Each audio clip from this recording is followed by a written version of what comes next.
你每日都好勞碌奔波啦，有冇問過自己咧？其實咁辛苦係為咗啲咩咧？今日咧，我會有3條問題咧，可以令到你去尋找翻屬於自己嘅人生意義係啲乜嘢。咁但係咧，呢3條問題咧，係一旦開始咗咧，你就停唔到落去啦。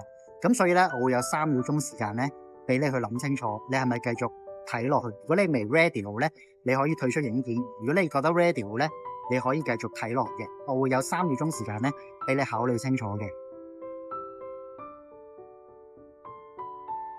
呢3條問題咧，係源於一本世界好暢銷嘅書籍啦，叫做《世界盡頭的咖啡館》。咁入邊咧，堪稱咧叫做靈魂拷問嘅3大問題。第一條問題，你為何在此？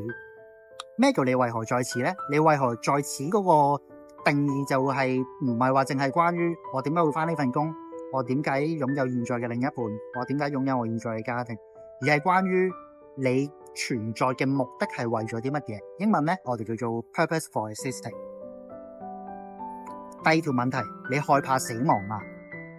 再一針見血啲咧，可以咁樣問你嘅：如果你即將死去，你今生人有冇嘗試為自己而活？第3條問題，你心滿意足嗎？咩叫心滿意足咧？快樂係可以一瞬間嘅，例如我今日食咗餐好好食嘅飯我有一場好開心嘅約會，呢一啲係短暫嘅快樂與開心。心滿意足嘅定義係在於你靈魂深處，你個心靈裏嘅狀態是否長期都得到滿足嘅狀態。